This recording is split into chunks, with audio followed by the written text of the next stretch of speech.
Halo teman-teman, sahabat Tani Nusantara dimanapun berada, semoga kalian selalu diberikan rezeki dan juga kesehatan oleh Allah Subhanahu Wa Taala. Ya, kembali lagi bersama saya di channel Segala Info Menarik. Untuk video pagi hari ini adalah lahan tes farm cabai organik. Ini cabai merah keriting ya teman-teman. Ini usianya berbeda-beda, ini ada yang 80, ini 50 yang di tengah, dan ini 70. Ya, ini karena awalnya ini dua bedengan ini diacak-acak sama ayam teman-teman, dirusak sama ayam, jadi saya bibit kembali. Jajan ini untuk buahnya alhamdulillah ya. Nah, ini terserang patek lagi ini. Oh bukan, maaf, ini lelet buah teman-teman. Ini bisa lihat ya, ada titik warna hitam. Ya, ini akibat dari serangan dari lalat buah ya. Dan untuk sekarang ini situasinya, kondisinya, saya lagi menghadapi 3 serangan ini teman-teman, yaitu dari lalat buah, ulat bor, sama yang paling saya takut itu antraknos ini ya, atau patek. Jadi ini rencananya kalau memang serangannya kuat, atau apa namanya, fungisida organik yang saya gunakan ini tidak mempan ya, jadi saya akan beralih ya. Tapi insya Allah mudah-mudahan ini tidak ya sampai panen ya. Jadi seperti inilah usia 80 hari. Ini memang perkembangannya sedikit lambat ya teman-teman, belum dilakukan pemanenan juga.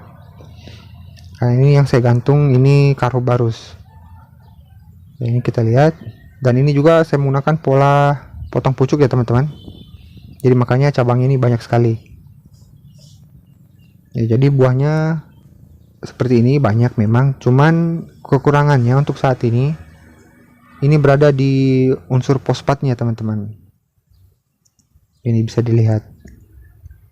Nah, ini saya menggunakan Putri Malu juga ini untuk membantu perkembangan dari cabai saya ya.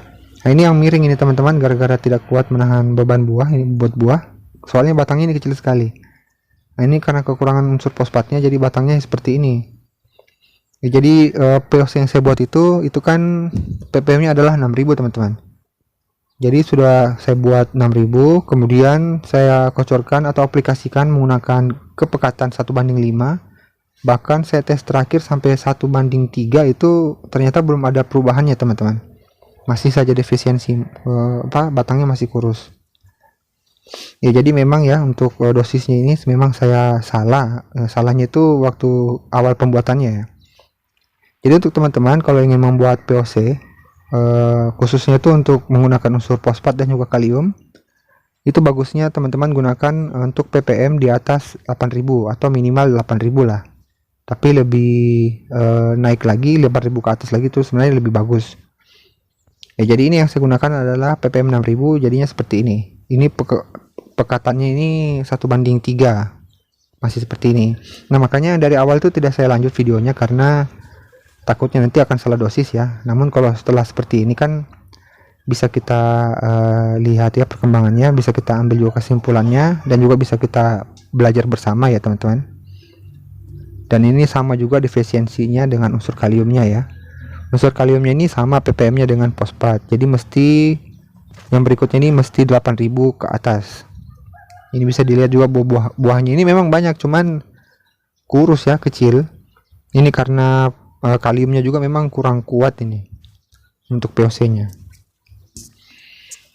ya. Jadi untuk perkembangannya ini untuk sementara ini seperti ini ya teman-teman. Nanti kita akan hitung bobot buah per pohonnya ini berapa, karena di sini ada yang potong pucuk, yang di sebelah sananya ini ada yang pelihara tunas, dan ada juga yang ini apa namanya, pruning full ya.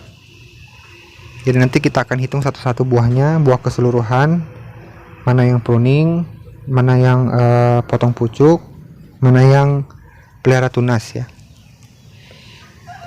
Oke teman-teman, jadi untuk saat ini video perkembangannya ini seperti ini ya. Ya, mudah-mudahan penyakitnya ini tidak parah ya teman-teman, karena ini patek juga sudah mulai merajalela, namun belum masuk di ambang batas ekonomi ya, masih aman ya. Dan ini yang saya gantungkan adalah Karobarus ya teman-teman. Ini kainnya seperti kain perban, ini dia berpori, itu fungsinya supaya aromanya itu keluar ya. Jadi ini tiap 4 atau 5 pohon saya gantungkan satu seperti ini ya. Dan juga ini teman-teman bisa lihat untuk daunnya, kalau teman-teman perhatikan dari awal itu tidak ada yang mulus ya, maksudnya keriting ya seperti ini. Ini karena serangan dari kutu-kutuan ya. Ya namun walaupun demikian, tanaman ini masih bisa menghasilkan buah yang lebat juga, masih bisa juga bertahan. Dan keriting yang diakibatkan oleh kutu-kutu juga tidak terlalu berdampak ya. Itu karena tanaman kita ini mempunyai daya tahan yang kuat ya terhadap serangan hama. Ya, ini karena pemberian nutrisi dari awal. Yang memang basic dari organik itu, selain dia sehat, memperpanjang umur tanaman, dia juga dapat meningkatkan daya tahan tanaman terhadap serangan dari penyakit maupun hama. Dan untuk kekurangan pupuk organik ini, yaitu membutuhkan waktu yang relatif cukup lama ya teman-teman. Itu maksimal 3 bulan dan minimal itu 1 bulan. Dan selain itu juga untuk pembuatannya ya, dalam hal untuk mencari bahan-bahan untuk pembuatan POC-nya ini, itu juga lumayan cukup sulit ya, karena kita mencari ekstrak dari tanaman itu yang mempunyai unsur-unsur hara tertentu agar melengkapi dari pupuk cair yang kita buat. Selain itu dalam pola organik juga untuk kesusahannya itu atau kesulitannya itu adalah dalam hal dosisnya ya teman-teman. Jadi kita mesti melakukan uji coba terlebih dahulu untuk satu tanaman atau beberapa tanaman sebelum kita membudidayakan secara skala besar ya.